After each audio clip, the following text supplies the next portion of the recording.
大家好，我係 Wildy 廢話突發，其實都唔廢話突發㗎啦，已經係過咗成個嘅宏福苑嗰個火災咧，已經過咗24小時啦。咁我都覺得我需要24小時之後一個沉澱咧，即係對成個香港曾經發生嘅火災啦，同埋對今次個大埔咧宏福苑嘅事件咧，即係有一個較深入淺出嘅分析啦，同埋有啲咩嘅後續嘅。咁其實我會俾到今日嗰個嘅分享咧，就係我嘅憤怒同我嘅悲傷係成正比嘅。首先我都跟翻咧，即係德國駐港領事館嘅一番説話啦，即係發表咗最深切嘅哀悼同埋慰問咧，對所有嘅死傷者啦、家屬啦，同埋受大火影響嘅人，亦都係對一眾嘅消防員啦，同埋好多無名英雄咧，因為好多係義工走出嚟啦，去幫助災民嘅致以咧最深嘅敬意嘅。尤其是有殉職嘅消防員啦，原來下個月就結婚啦。呢種嘅傷痛同埋一個損失咧，係超越咗我哋言語可以表達到嘅。咁有報道講咧，呢個都係自1962年以嚟咧一個最嚴重嘅火災。咁我自己覺得有見及此嘅時候咧，不如就好快嚟一個歷史嘅重溫，以至我哋可以咧借古諷今，喺呢件事上面咧有冇啲嘅功課我哋可以學習到咧？其實睇翻如果英國嚟計咧，佢2017年咧6月14號啊，佢都有個 building 啊 Grenfell Tower， 佢就係外層咧用咗一個易燃物料啦可能嗰係個保溫用嘅，但係嗰外層咧太易燃嘅時候，成棟大廈着火啦，就導致到70人死70傷，僥倖就係223人咧可以成功逃離火場嘅。咁人哋一棟大廈，依家香港咧係7棟嘅時候咧，咁你自己乘翻咯。當然你單位嘅數目都唔同，你宏福苑咧，你有8棟嘅 buildings 啦，你有大概2000個單位，咁我介紹你一棟嘅時候當1700，咁你1700個單位，你每個單位如果真係有一個人嘅時候咧，咁個數係都好恐怖啦，係咪？咁你而家係連燒7棟喎，你全世界係首次嘅喎，所以而家全世界都係會爭相報導就咁解啦。咁你睇翻香港嘅火災歷史咧，第一單就跑馬地馬場大火嘅，咁我呢個咧係聽嘅大院有落嘅時候㗎。咁佢就係1918年2月26號啊。咁佢最主要就係嗰時係呢個竹棚嗰個竹棚咧承載力唔夠，咁你竹棚以下咧就有好多其他嘅小販檔啊。咁你一冧落嚟嘅時候咧，你倒瀉火水啊、油啊一燒，嗰度咧就死咗。按字面嘅統計咧有614人嘅，咁但係嗰啲係有上報道嘅啫，你冇上報道嘅咧，不知名者咧其實真係唔知嗰個不知名可能有數百變咗亂葬崗嘅。咁所以咁計法咧，可能嗰度有死咗係1000人都未定嘅。第二單1962年元州街嗰個唐樓大火咧，一共係造成40死21傷嘅。因為嗰個時候咧樓宇設計嗰個問題啦，佢樓下咧有好多係元寶蠟燭香啊，再加埋咧係有炮仗等等嘅塑膠工廠啊。咁佢一爆咧，嗰個火災咧一發不可收拾，加上樓梯係塞滿雜物啦，天台又有僭建木嗰啲好常見㗎啦，咁所以造成咁多嘅死傷啊！另外有一單咧，雖然死亡數字唔過30，但都值得提，係1972年嘅一個係石塘咀山道4級大火啊，死傷數目係12死16傷，咁所以咧，如果去到你超過30人死傷嘅咧，第三單就係嘉利大廈。咁嘉利大廈咧，佢本身嘅位置就係喺香港九龍彌敦道233號，你而家係見唔到呢度大廈，因為拆咗㗎啦。佢本身係建於1975年15層高嘅。咁啊，1996年11月20號咧發生5級火，死咗係41人80傷嘅。咁佢丟空咗佢，去到03年嘅時候咧，就俾華潤創業咧收購啦。07年嘅時候咧就重建嘅。咁嗰個時候咧，嗰個 headline 咧，佢又唔興打格仔啦。我最記得就係嗰個人話燒到燒焦，仆喺個窗口度咧，就一個圖畫咧，內因喺個腦度噶啦。咁嗰個時候咧好凄涼，成個直播，但係啲人又走唔到。咁唯一佢就係一個選擇，就係一係就跳落隔離嗰個嘅天台，但係嗰個幾層樓高。換句話説，你即係一係跌死，一係燒死。咁所以嗰個嘅兩難咧，真係好痛心嘅。所以仍然喺心裏面記憶猶新就咁解。所以如果咁數法咧，而家第四單咧就係個宏福苑啦。其實前日咧喺利舞台嗰啲嘅假植物咧，又係幾分鐘一次過幾層嘅假植物一次過燒晒。咁啊留意到啲留言就係話喺隔離 Uniqlo 咧，佢嗰個嘅 poster 咧係幾層樓大嘅，就冇着到火。咁啊係通過咗呢個防火測試，合乎標準啦。咁但係點知道即係琴日啫嚇，前日嘅利舞台大火，好啦，到琴日點知又重複呢個問題？但係我哋一睇就睇到咧，嗰啲嘅棚幕啊，綠色棚幕係完全唔符合資格啦。你睇翻當其時有啲人口述，哇，都唔使1分鐘或者幾分鐘，已經由地底嘅花槽一路燒上去啦，幾分鐘嘅時間啫喎。其實你都唔需要再等警方去 testing，可以係等警方 testing，我哋仍然可以話係涉嫌咧嗰日嘅綠幕嗰啲棚幕或者棚網有問題。咁但係明眼人都睇到，一定係棚網啦，唔止係封住窗嘅發泡膠啦，係咪啊？如果唔係你呢個速度冇可能咁快，你唔會即係靠獨立每一個窗嘅發泡膠可以燒到咁快噶啦，一定係棚網。咁我 friend 同我諗法其實都一樣啦。你首先咧就係嗰個綠色個棚幕着火啦，佢每間每戶咧窗口都有發泡膠啊嘛。咁你出邊嗰個綠幕個綠網燒着咗咧，透過發泡膠燒入屋喎，同埋你加佢風吹咧，可以引發個閃燃現象啊嘛。你吹啲氣入去，又會透過天台走嘅時候，因為一路通風，一路吹啲熱風入去，一路吹啲火舌入去，咁加閃燃現象。如果呢入邊有電器嘅時候，更加好燒。咁你就算走出去屋外咧，個 friend 提我嗰啲毒氣，你咪一啖都頂唔順啦，因為你冇豬嘴隔嗰啲 PM2.5又係死，所以焗住咧翻入屋。但係翻入屋咧又係可能一個困獸鬥或者一個死結啊，等死。咁呢個雲福苑外牆維修工程咧，自上年7月開始嘅。咁依家講嘅除咗有發泡膠有嗰啲個防水帆布有問題之外咧，咁最明顯就係嗰啲綠色嘅棚網啦。咁啱咧，又就係北風起啱啱遇着光光。最慘就係咧，按報道咧，其實屋苑有2/3咧都係啲退休長者都接近係一個老人村嘅。咁你叫啲老人村佢點樣聽警鐘咧？第一，第二係冇警鐘啊嘛。OK， 第三就行動緩慢，第四，你成條走廊都係充滿煙嘅時候，你知道已經充滿煙，你都走唔到，係咪啊？咁所以有好多係翻去入屋嘅。咁如果你今日27號啦琴日26啦，今日27號，咁去到晏晝時間咧，消防員只係可以攻到去中間位置，因為上層咧仍然都係燒緊。依家夜晚仲喺度燒緊嘅時候，個溫度仲係好高，咁根本都上唔到去。我都唔係話上去救人，都上唔到去睇真實嘅情況。嗰種高溫有時有嚟拍攝到你係有白火、有藍火。如果白火嘅溫度已經去到係1400至1600度，依家係話你燒咗成晚喎。同埋你鋼筋熔點可能都唔使1000度，咁你而家係咁樣係一個火窯嘅效應之下呢，其實都變泥流嘅喎。你唔知道燒到膨脹同埋龜裂成點樣樣，啲鋼筋情況唔知點樣樣，會有倒塌危險㗎。如果消防隊目再提大家啦，可以慣常咁樣呢，你就可以用濕毛巾啦塞住嗰啲門罅啦等等。咁當然呢一個普通嘅火災係有其他單位所觸嘅時候，呢個方法有用。但係呢家唔同嘅單位完全燒晒啊嘛，咁又係啦。你最後無奈，我都唔想增加死傷者，但係事實就係啲無奈就揀焗死，一係就燒死。咁如果我真係可以成功去到樓梯嘅時候，啲煙啊同埋熱力冇咁樣攻上嚟，真係上天台咧，咁真係有某一啲嘅座數真係救到嘅，8座燒咗7座，某一啲嘅天台係救到，但係你燒到最紅嗰啲你睇到㗎啦。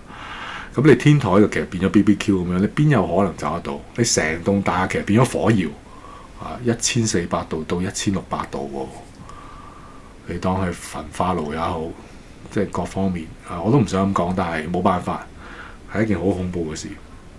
所以我哋依家27號中午嘅資料呢，死亡人數就44人啦。當然係包括之前嗰個嘅消防殉職人員啦。失蹤係279人。死傷係64人，到同日今日27號嘅下晝3點咧，死傷要增加到55人。去到我頭先咧，我自己再8點40分再 check 嘅時候咧，死係65啦，傷70。咁你唔好忘記係未計一啲嘅失蹤人口喎，上報咗嘅係279啫。咁未上報咧，咁佢曾經下晝個數字係回落嘅，係270嘅，可能係 confirm 揾翻 OK 或者確定咗佢個結果係點樣。但係未上報嘅咧，好簡單啫。可能獨居老人咧，邊個同佢上報啊？佢個配偶走咗啦，佢自己一個住又或者可能有啲可能翻 shift 嘅，佢瞓着咗咧，係咪即係再恐怖啲，有時你小學嗰啲放學時間嚟咁可能工人姐姐或者媽咪帶咗佢翻屋企做功課咧，咁呢啲點啊？咁佢話咗係啦，有煙啊，咁一開門走嘅時候都好多煙就翻入屋噶嘛。咁點呢？有啲救到嘅，救到係我自己睇翻應該係下層一啲嘅，因為你個棚喺度燒嘅時候燒，由下邊燒上去啦。咁應該波及嗰個層面應該冇去到最 worst 嘅。咁但係你而家個中上嗰邊咧，仲係未搞清楚個事實嘅時候咧，個死亡數字其實係好恐怖嘅，我都唔夠膽講。隨時3位嘅，係啊，隨時3位數字或更高啊。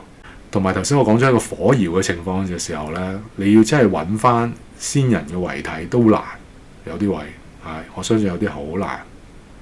屋苑咧其實超過咗40年嘅啦，有幾棟咧可能41年嘅，有一啲咧早啲落成就42年嘅啦嚇。咁8座，每座31層，咁大概單位1984，你當係2000個單位啦。咁有一棟冇着到火嘅，咁成個屋苑咧其實可以容納咧係4643，咁我一個約數就你當4000人到啦。咁我當真係有3000人都唔喺屋企住嘅，咁嗰個下晝係3點鐘開始起火啊嘛。咁1000人裏邊，你而家即係報咗係294係失蹤，咁未報嘅咧唔知道。因為依家始終中上層咧未供上去睇清楚，咁你消防咧搜救嗰度咧都係即係揾一啲曾經報案求助嘅，咁未報案求助都未做到啊！所以如果你計埋失蹤人口嘅時候，即係隨時咧3位甚至4位都唔出奇嘅，我自己覺得。咁你琴日26號嘅時候咧，消防處喺下晝2點51分接到多宗報案，咁所以首批消防人員咧就3點02分抵達現場，就將火咧升為3級嘅。咁傍晚6點22分咧已經正式宣布咧為5級火啦。咁燒到去凌晨1點50分嘅時候咧，火勢慢慢好似受控。但係就算係今朝嘅凌晨1點都好啊，咁其實係燒到依家夜晚嘅，又燒成日嘅。其實唔係逐漸受控啊，喺一個角度就係你已經燒到冇得好燒嘅時候，佢自己慢慢熄滅。佢今日中午時段咧可以攻到去咧第13層同埋23樓嘅，但係啲層數嘅温度太高。頭先我講咗啦，好似嗰啲嘅窯咁樣，火窯、焗瓷器嗰啲咧，係嗰個火窯嘅温度太高啦，所以消防員都上唔到去就咁解。有話到咧係今日嘅黃昏上去嘅，但係我再睇翻新聞咧，仲未上到去啊，因為仲喺度燒緊。而家消防員咧，何偉豪咧，佢係第一批次咧去到增援嘅。咁佢地下噴水嘅時候咧，37歲啦，但係屬於係沙田消防局嘅，服務咗9年嘅。咁原來佢係下個月就結婚，同佢咧拍咗10年拖嘅女朋友，諗住下個月咧共諧連理。咁呢個真係好傷痛，即係我哋深切嘅哀悼啦。咁佢喺地下救火嘅時候咧，3點半失聯，點解咧？好可能就係跌落嚟嘅棚架啊，同埋啲棚網包住咗佢。咁見佢唔到，咁發現佢嘅時候咧，面部已經燒傷同埋全身燻黑，所以我相信係致死嘅原因咧，就係一個倒塌嘅棚架啦，砸到佢等等。咁事發嗰個源頭咧，咁因為網上好多人分享咗啲影片，就係啲工人喺度吸煙啦，咁但係究竟係唔係呢一個嘅宏業工程嘅工人咧，定係啲二判嘅工人咧？我覺得都要有待查考同埋 fact check 嘅。咁但係都離真相不遠㗎啦。咁就算唔係工人，都可能啲阿叔啦。你見到阿叔最中意食完煙就周圍彈㗎嘛，係咪啊？咁吸煙呢個極度自私，煙頭呢個絕對係有可能嘅成因啦。咁頭先講咗就係嗰個嘅唔達標、唔達防火標準嗰啲嘅棚幕啦，然後仲要加埋個發泡膠等等啦。咁所以喺5點半嘅時候咧，當嗰個嘅警司走出嚟講，佢係發泡膠。我覺得你即係講發泡膠呢個 factor 唔係啩？咁佢之後再補充有其他唔同嘅 factor，就係棚網咁我自己覺得你而家早第一句要咁講啦。咁佢有發泡膠嘅原意咧，就話唔想咧係整爛彈到啲窗。咁但係問題就係你有發泡膠嘅時候咧，你室內嘅人都唔知道室外有啲咩情況。你燒到嚟嘅時候咧，其實已經火光紅紅啦，搞唔掂啦。咁有啲影片都係話不斷用花灑灑水咁樣咯。咁但係其實都好有限啦。同埋一樣咁樣喺室內嘅時候，一氧化碳會中毒會焗死噶嘛。同埋頭先嗰個火窯咁樣，有時可能有閃燃咧、搶火咁樣咧，你避唔到嘅喎，好危險嘅其實。咁你今日就係拉咗咧個宏業建築嗰3個人啦，2名董事同埋1個工程師啦。但係其實講到尾，得當然佢一定要負翻佢哋嘅法律責任啊，絕對要噶啦。其實都唔止佢哋，但係調翻轉，就算要佢哋3個填命都冇用，係啊，即係變翻好似中古時代咁樣樣，綁翻佢哋火柱都冇用。即係咁多人命冇咗嘅時候，佢哋點賠呢？咁呢個3億嘅工程，你每戶可能都要俾成16至20萬不等嘅時候，換嚟嘅係咩啊？換嚟嘅就係火光紅紅咯，乜都燒光晒，有啲就係你全家都冇晒嘅時候，哇！佢哋點樣賠命？即係賠命都唔掂啊！同埋仲有其他唔同嘅政府部門嘅，有啲人會問到會唔會係消防嗰個誤判呢？因為最後你見到有啲嘅影片影到呢，一個太太話：我喺度企咗2粒鐘啦，3點到5點，出去仲係2條喉，有啲會聽到好似屙尿咁樣樣。咁個消防都話其實啲路塞死晒㗎啦，你由其他嘅消防局調配啲雲梯過嚟呢，灑水都好啦，我俾夠你20條都好啦。其實你燒到咁火光紅紅，燒到火窯咁樣呢，就算有20個雲梯你都可能只係去到10幾米啫。你再係咁噴水20條喉噴啦，其實只係無補於事，佢即係做咗佢份內事，佢話俾你聽我做咗啦。但係愛莫能助嘅，我都唔講係一個做 show，但係佢盡咗佢能力但係究竟有冇誤判或者係判得更加快會更加好？又或者佢嗰個消防條例唔係每年有巡查嘅咩？點解嗰個消防系統警鐘會冇響嘅？點解個灑水系統好似唔 work 嘅？咁呢一切咧都要查嘅喎。仲有就係原來睇翻網上嘅啦，都係需要有待 fact check 嘅。原來居民呢，原來雲福村居民呢，有向過政府有關當局部門投訴㗎，譬如可能屋宇署等等呢，就話外面用嗰啲物料呢係易燃物料嚟㗎，唔係防火嘅喎，但係又冇人理佢哋啦。如果係屬實嘅時候呢，其實有好多個部門呢，包括可能係消防，包括係屋宇署，包括房屋署甚至勞工處都係嘅。你唔知嗰啲係咪合資格嘅承辦商？佢哋嗰啲有冇黑工呢？完全都唔知。有冇專業訓練呢？唔知。所以最後喺我自己角度呢，有啲總結就係呢：人永遠都係唔可以從中學習錯誤。我講嘅人唔係居民啊，我係講當局高層頭先我講咗2017年你有英國嗰個情況，成棟 building 燒咗，你前車可鑑。唔好講英國咁遠啦，你中環3個禮拜前嘅喎，2025年10月18號禮拜六，中環華茂大廈棚架發生大火，又係嗰啲個棚網喎，又係濃煙燒到半空。嗰日啱啱係禮拜六，所以入邊唔係有咁多人啫。但係今次唔係啊嘛，你一而再再而三，你前日先至嚟舞台，仲係唔醒嘅喎，你真係要死咁多人先醒。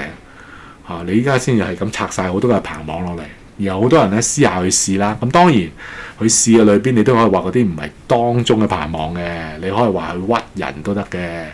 咁但係唔同人試，你自己選擇信定唔信咯。咁但係你試嘅裏邊全部易燃噶嘛，唔合標準噶嘛。咁個承辦商邊度嚟㗎？啲棚網邊度嚟㗎？再講多啲嘅時候，又係國家安全唔講得㗎嘞噃。所以其實當局佢係咪真係痛定思痛呢？佢係咪真係裏邊學咗功課呢？如果係個 system， 我同我 friend 傾，係個 system 有問題，小市民做唔到任何嘢㗎。佢哋已經投訴咗啦，投訴咗好耐啦。由上年7月開始工程，係咁講到依家，講到氣咳，人都死埋啦。所以有時柯正猛於虎又咁樣解法。所以最後都係靠自己。同我 friend 都提醒，可能你隨時都要有豬嘴護眼罩嗰啲咯。話淋濕自己有個厚棉胎衝出去，咁呢啲配備都要有，因為消防嗰度呢，佢都即係應急唔到、應變唔到。咁當然呢啲你可能你成20年、30年一遇嘅，你有幾好嘅準備，你都要隨時去 renew 有 review 咁但係盡你自己能力做咯。唯有小市民，我最後諗翻，我哋可以做啲乜嘢？就係我見到棚架就驚，我見到棚網就驚啦，真係嘅喎！你點知一燒會點樣樣啫？甚至我舉個例，譬如以前蘭桂坊咁，我一諗其實都諗下蘭桂坊嗰個人踩人事件，冇人諗過係咁啊嘛！你唔知嗰時啲人玩又好，唔小心棘到又好，你一拱落去骨牌效應。你又點諗過好似韓國都會發生咧？所以咧，見到人多嘅地方嘅時候咧，人貼人嘅時候咧，你都要諗定下一步有冇啲嘢掹到 ，OK， 避到啲人潮。如果唔係咧，嗰個危機咧，即係有時死神來了咁嘅，都唔知啊。咁當然有時意外就係意外啦，係避唔到嘅，整定嘅。咁但係冇辦法啦，有時居安思危咯。如果可以嘅就居安思危啦。同一時間我自己都覺得係要珍惜你所有㗎啦。你今日所有，你唔知聽日會點嘅。有時老到啲講一句，即係 eat your meal as your last meal，enjoy your day as your last day。呢個唔係消極，唔係負面嘅，即係話中文嚟講，即係食每一餐都要食你最後晚餐咁，唔係咁嘅意思。其實就係你珍惜你所有嘅。有時我諗翻依家去大埔區嘅中小學先凄涼，你唔知道一班裏邊冇咗幾多個同學仔。可能你琴日26號同佢講拜拜嘅時候，嗰個原來真係最後一個拜拜嚇。我一個老師追個小朋友功課，你聽日交俾我啦。原來嗰個係最後一份功課，嗰個痛，嗰個傷痕，你我想問嗰3個肇事人員或者當局，你點補償？填命都唔夠㗎。所以講到尾，我自己都曾經有好大嘅意外嘅，所以我對一啲意外都好深嘅體會。咁嗰個唔係火燭我係嗰個獨木舟嘅意外。咁但係就經過咗個獨木舟意外嘅時候呢，我自己個人都唔同咗啦，更加成熟穩重，更加知道自己嘅時間喺度倒數啦。人本身一出世就倒數噶啦，咁我更加知道我時間有限，咁盡量活得最好啦，盡量啦，珍惜光陰，珍惜眼前人啦，唯有可以做嘅就係咁樣樣。最後都係自深切嘅哀悼同埋慰問。如果當中有用詞不當，其實我唔想係咁講嘅，咁但係。即係嗰個事實係一個人間煉獄，呢個係一個人禍，所以點解我話我嘅憤怒同我嘅悲傷係成正比嘅咁解？所以如果你問我祈禱咧，我唔識祈，點祈啫？一早死晒喺我角度或者真係可以救到真係好少好少嘅幸存者係好少嘅，其實心裏有數。我唔識祈禱，因為呢個人禍我唔識祈禱，但係。求主原諒啦，我唔識祈禱，亦都求啲家屬佢哋，我真係唔識講。OK，天佑香港。